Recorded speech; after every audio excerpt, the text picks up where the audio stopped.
మీ దెబ్బకు Dayakar Rao mind blank అయిపోయింది. యశస్విని రెడ్డి గారి దెబ్బకు చిన్న మెదడు చిట్లిపోయింది. ఏం మాట్లాడుతున్నాడో అర్థం కావడం లేదు. అంతకుముందే సరిగా మాట్లాడరాదు. ఇక ఇప్పుడు ఈ దెబ్బలకు, ఝాన్సీ కొట్టిన దెబ్బకు, యశస్విని రెడ్డి కొట్టిన దెబ్బకు ఏం మాట్లాడాలో బిత్తిరి మాట్లాడుతున్నాడు. అంత అయోమయంగా మాట్లాడుతున్నాడు. మేమైతే ఊహించలే ఓడిపోతాడు అనుకున్నాం. కానీ ఆ ఓటమి మామూలు ఓటమా ఆత్మహత్య చేసుకునేంత పరిస్థితి తీసుకొచ్చింది మీరందరూ.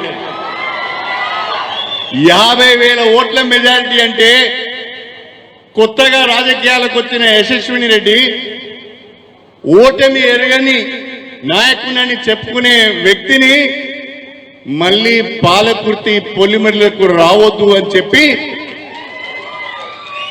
బ్రహ్మాండమైన గెలుపును మీరు యశస్విని గారికి ఇచ్చారు. నిజంగా మీ అందరికీ కూడా హృదయపూర్వకంగా పేరున అభినందనలు తెలియజేస్తున్నాను, ధన్యవాదాలు తెలియజేస్తున్నాను. మొన్నటి వరకు ఎమ్మెల్యేగా ఉన్న వ్యక్తి, మొన్నటి వరకు మంత్రిగా ఉన్న వ్యక్తి భారత రాష్ట్ర సమితికి ఓటేయమని వస్తున్నాడు.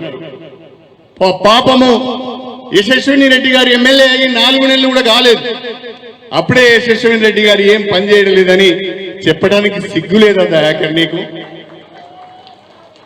ఇన్నేళ్ల నీ రాజకీయం, ఇన్నేళ్లు దాదాపు 30 ఏళ్ల నీ రాజకీయంలో నువ్వు చేసిందేంటి? నువ్వు సంపాదించిందేంటి? నువ్వు మోసం చేసిందేంటి? నువ్వు ద్రోహం చేసిందేంటి? మర్చిపోయినావా? నిన్నగాక మొన్న వచ్చిన అమ్మాయిని పట్టుకొని పనిచేయడం లేదనంటే ఆమె ముందుగా నేర్చుకోవాలి కదా, ఆమె ముందుగా తెలుసుకోవాలి కదా, గ్రామాలలో ఉన్న వాస్తవ పరిస్థితులందు అవగాహన చేసుకోవాలి కదా. నాకు పరిపూర్ణమైన విశ్వాసం ఉన్నది. ఝాన్సీ రెడ్డి గారి నాయకత్వంలో, యశస్విని రెడ్డి గారి నాయకత్వంలో పాలకుర్తి నియోజకవర్గం బ్రహ్మాండంగా అభివృద్ధి చెందబోతున్నదని చెప్పి నేను ఈ సందర్భంగా మీకు సవినయంగా తెలియజేసుకుంటున్నాను. ఎవరికి ఏ రకమైన అనుమానం అవసరం లేదు. అమెరికాలో ఉంటూ విలాసవంతమైన జీవితాన్ని గడుపుతూ బ్రహ్మాండమైన వ్యాపారాలు చేస్తూ అవన్నీ కూడా పాలకుర్తి ప్రజల కొరకు వదిలిపెట్టుకొని ఈ ఎండాకాలంలో మీ మధ్యన ఉంటున్నారంటే అది వాళ్ళ చిత్తశుద్ధికి నిదర్శనం అని చెప్పి నేను ఈ సందర్భంగా తెలియజేస్తున్నా. కాబట్టి మీరు నిండు మనసుతో ఝాన్సీ రెడ్డి గారిని, యశస్విని రెడ్డి గారిని ఇద్దరిని కూడా మీరు ఆశీర్వదించాలని చెప్పి నేను కోరుతున్నాను. మీ అందరికీ కూడా నా గురించి తెలుసు. నా 30 సంవత్సరాల రాజకీయ జీవితంలో ఎక్కడ చిన్న పొరపాటు చేయలేదు, ఎక్కడ అవినీతికి పాల్పడలేదు, ఎక్కడ కూడా భూకబ్జాలకు పాల్పడలేదు. దయాకర్రావు గారు అంటుండేది, అరే నీకు మంత్రి పదవి వస్తుంది, నాకు వస్తలేదు అంటే నీకు చదువు రాదు, నీ లెక్క నేను అవినీతికి పాల్పడను, నీ లెక్క నేను భూకబ్జాలకు పాల్పడను, నా నిజాయితీ నాకు అవకాశాలు తెస్తున్నది, నీ యొక్క అవినీతి నిన్ను దూరంగా పెడుతున్నది అని చెప్పి అనేక సందర్భాలలో చెప్పాను. కానీ ఇవాళ అదే దయాకర్రావు గారు నాకు మంత్రి పదవి ఇప్పించిన అని చెప్పుకుంటున్నాడు.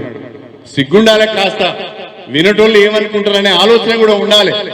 అవి ఏమీ లేకుండా మాట్లాడే ప్రయత్నం చేస్తున్నాడు. దయాకర్రావు గారి మనస్తత్వం ఏంటి అంటే అందితే జుట్టు పట్టుకుంటాడు, నువ్వు ఎదురు తిరిగితే నీ కాళ్ళు పట్టుకుంటాడు అని చెప్పి నేను ఈ సందర్భంగా సవినయంగా తెలియజేసుకుంటున్నాను. పాలకుర్తి నియోజకవర్గ ప్రజలు మళ్ళీ దయాకర్రావును పాలకుర్తి పొలిమేరలకు రానియవద్దు.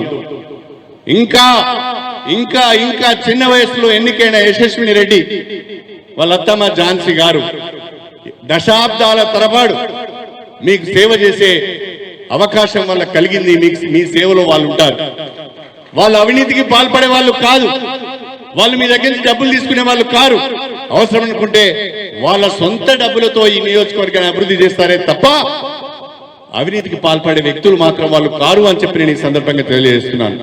మేమందరం కూడా, ఈ జిల్లాలో ఉన్న ఎమ్మెల్యేలందరం కూడా యశస్విని రెడ్డి గారికి, ఝాన్సీ రెడ్డి గారికి అండగా ఉంటాం.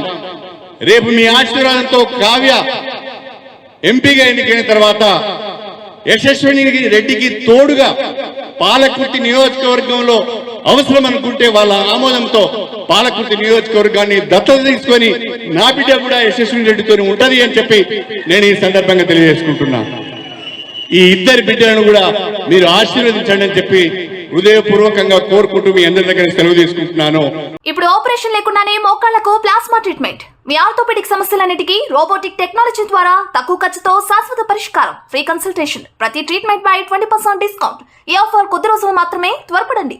V9 hospitals 9281465842.